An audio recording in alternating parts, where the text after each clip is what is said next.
Lecture du livre de Ellen G. White, intitulé Le ministère de la guérison.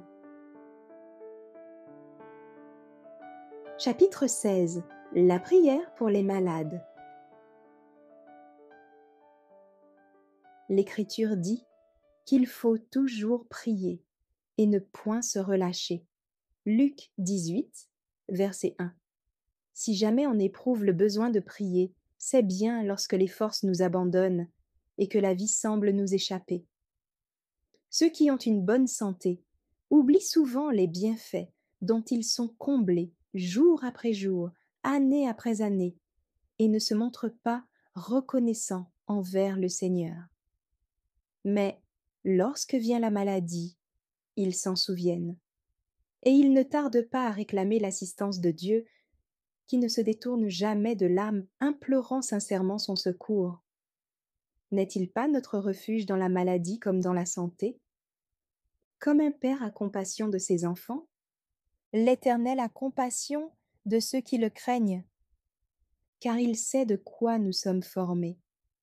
Il se souvient que nous sommes poussière. Psaume 103, versets 13 et 14. Les insensés, par leur conduite coupable et par leur iniquité, s'étaient rendus malheureux. Leur âme avait en horreur toute nourriture, et ils touchaient aux portes de la mort. Dans leur détresse, ils crièrent à l'Éternel, et il les délivra de leurs angoisses.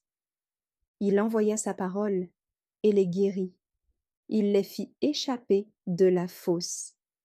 Psaume 107, versets 17 à 20.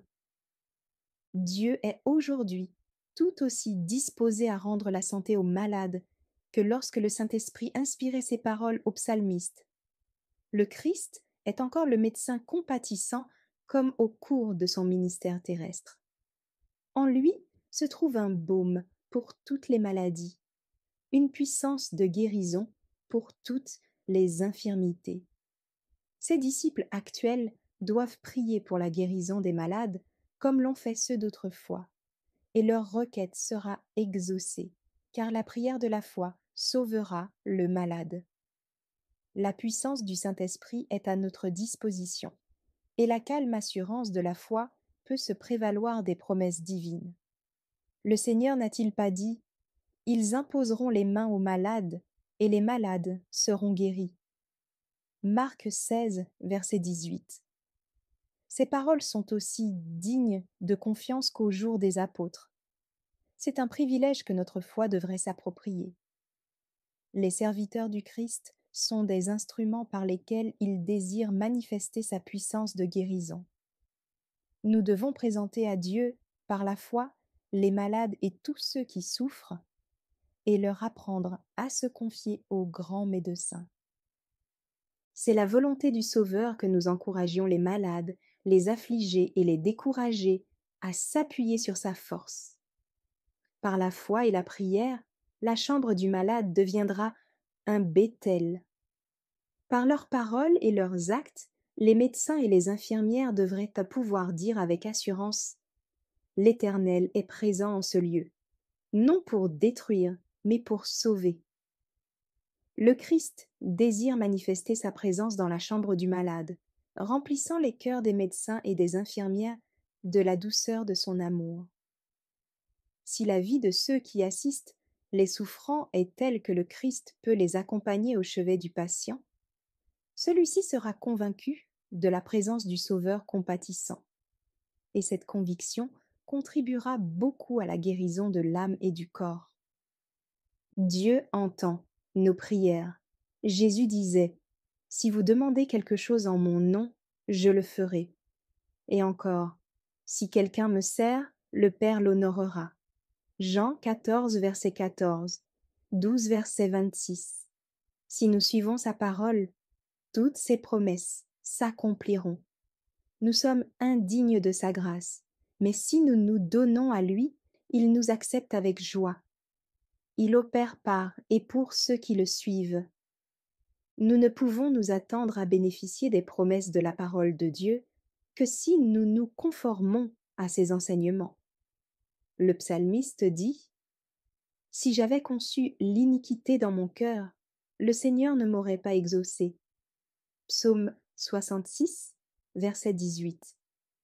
Inutile de compter sur les promesses de Dieu si nous lui obéissons comme à regret. L'Écriture contient des instructions relatives à la prière en faveur des malades, mais cette dernière est un acte solennel qui ne devrait être accompli qu'après mûre réflexion. Dans de nombreux cas où l'on a prié pour les malades, ce qu'on a appelé foi n'était que de la présomption. Il en est beaucoup qui se rendent malades par leur intempérance. Ils ne se sont pas conformés aux lois naturelles et aux principes de la pureté. D'aucuns ont violé les lois de la santé dans le boire et le manger, ou dans la manière de se vêtir et de travailler. Bien souvent, la faiblesse du corps ou de l'esprit est due à quelque vice. Si ces gens recouvraient la santé, beaucoup continueraient à transgresser avec insouciance les lois divines, naturelles et spirituelles, et en concluraient qu'ils peuvent persévérer dans leurs erreurs et satisfaire sans restriction leurs désirs pervers. En faisant un miracle pour rendre à la santé de tels malades, Dieu encouragerait le péché. Il serait vain de faire connaître Dieu comme médecin suprême, si l'on enseignait en même temps à se débarrasser de toute mauvaise habitude. Avant qu'il intervienne en leur faveur, en réponse à leurs prières, le Seigneur veut que les malades cessent de mal faire, apprennent à faire le bien, corrigent leurs erreurs et vivent en harmonie avec les lois naturelles et spirituelles.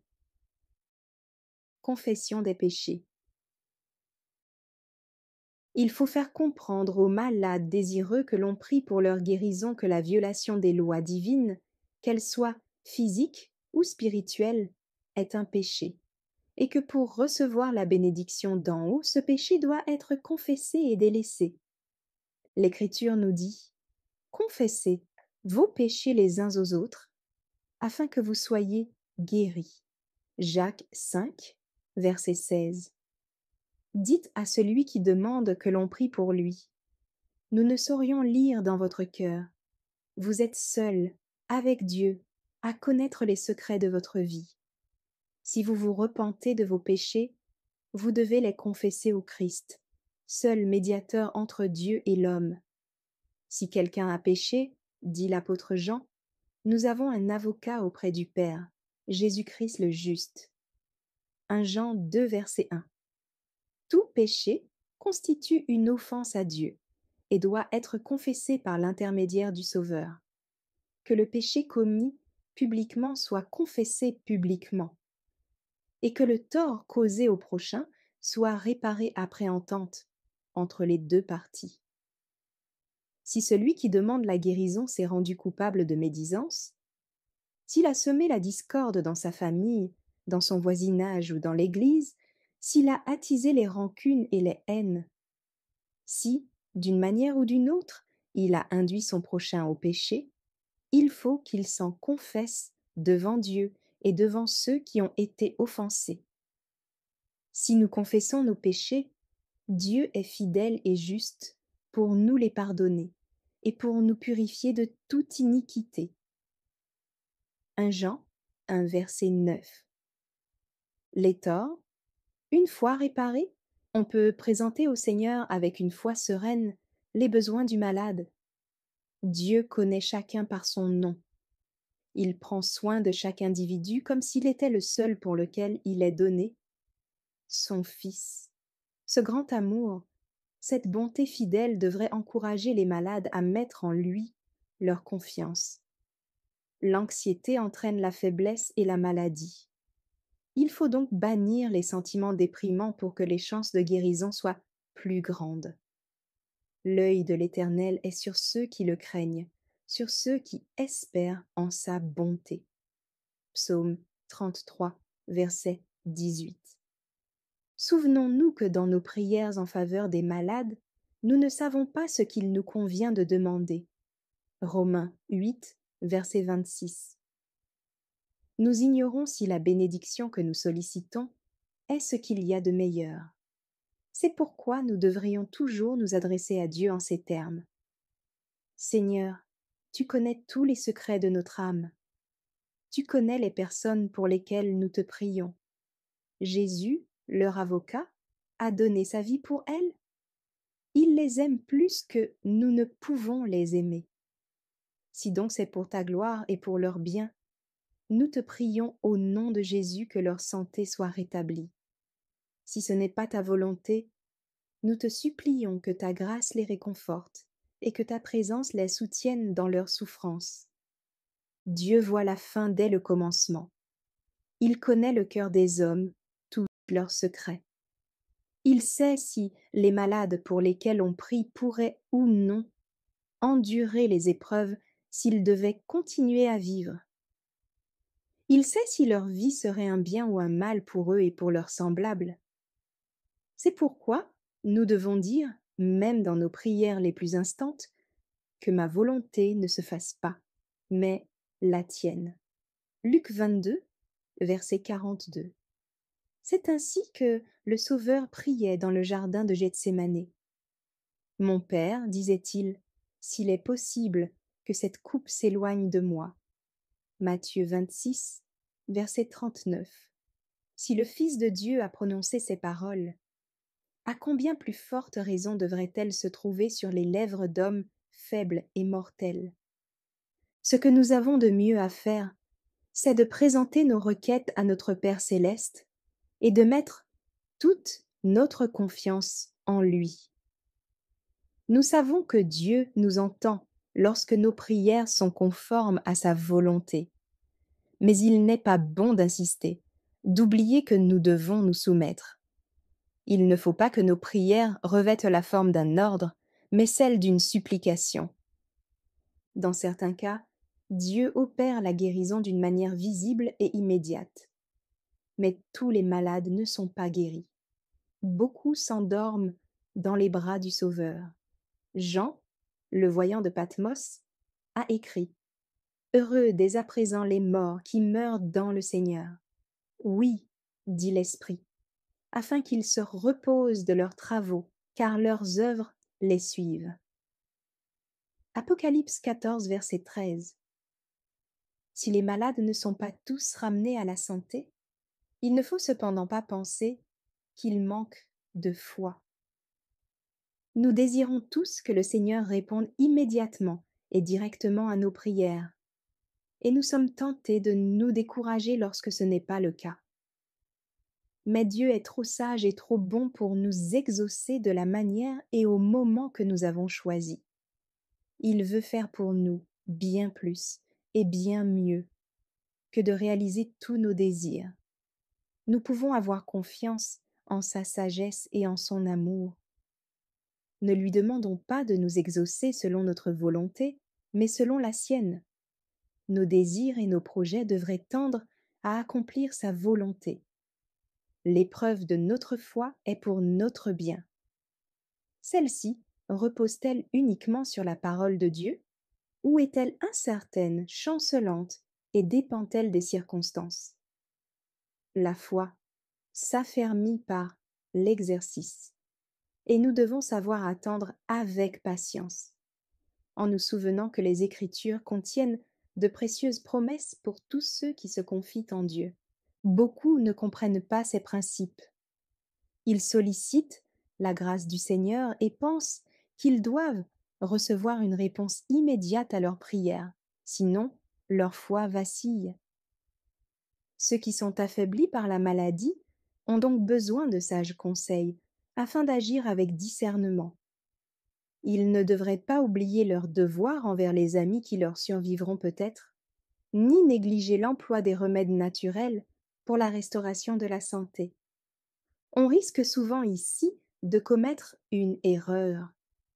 Convaincus que la guérison suivra leur prière, d'aucuns craignent de faire quoi que ce soit qui paraisse trahir un manque de foi. Ils feraient mieux de mettre leurs affaires en ordre, comme s'ils s'attendaient à quitter ce monde. Il ne faut pas non plus qu'ils craignent d'encourager et de consoler leurs bien-aimés, comme s'ils étaient à leur dernier moment. Ceux qui désirent être guéris par la prière ne devraient pas néanmoins négliger d'employer les remèdes à leur portée. Ce n'est pas manquer de foi que d'user des moyens dont le Seigneur nous a pourvus pour alléger la souffrance et seconder la nature, que de collaborer avec Dieu et de se placer dans les conditions les plus favorables à la guérison. Les lois de la vie nous ont été révélées pour notre bien. Usons donc de tous les moyens mis à notre disposition. Profitons de tous les avantages possibles et travaillons en harmonie avec les lois naturelles. Ayant prié pour la guérison des malades, nous pouvons redoubler de zèle à cet égard, tout en remerciant le Seigneur pour le privilège qu'il nous donne de collaborer avec lui et lui demandant de bénir les remèdes qu'il met à notre disposition. La parole de Dieu n'est pas contre les remèdes naturels. Lorsque Ézéchias, roi d'Israël, fut malade et qu'un prophète vint lui annoncer sa mort, le roi cria à l'Éternel. Sa prière fut exaucée. 15 années devaient être ajoutées à sa vie. Un seul mot de Dieu aurait suffi pour guérir Ézéchias. Mais voici les indications qui lui furent données. Qu'on apporte une masse de figues et qu'on les étende sur l'ulcère, et Ézéchias vivra. Ésaïe 38, verset 21. Lors d'une certaine occasion, Jésus oignit les yeux d'un aveugle avec de la boue et lui dit « Va et lave-toi au réservoir de Siloé ». Jean 9, verset 7. La guérison aurait pu se faire par le seul pouvoir du grand médecin. Et cependant le Sauveur fit usage de moyens naturels. S'il n'employait jamais de drogue et de médicaments, il sanctionnait l'usage des remèdes simples que nous offre la nature. Après avoir prié pour la guérison d'un malade, ne perdons pas, quoi qu'il en résulte, notre foi en Dieu. Si nous ne sommes pas exaucés comme nous l'aimerions, résignons-nous, en nous souvenant que c'est la volonté du Père. Mais si notre prière est exaucée, n'oublions pas que celui qui a été l'objet d'une telle grâce doit de nouveau la vie à son Créateur. Lorsque Jésus purifia 10 lépreux, un seul retourna vers lui pour lui exprimer sa reconnaissance. Qu'aucun de nous ne ressemble aux 9 ingrats dont le cœur n'avait pas été touché par la miséricorde divine. Toute grâce excellente et tout don parfait descendent d'en haut, du Père des Lumières, chez lequel il n'y a ni changement, ni ombre de variation. Jacques 1, verset 17. Merci d'avoir écouté cette lecture. Si vous avez des questions ou des remarques sur le thème abordé, n'hésitez pas à les partager dans les commentaires et notre équipe ne manquera pas de les considérer. À bientôt sur lereste.org.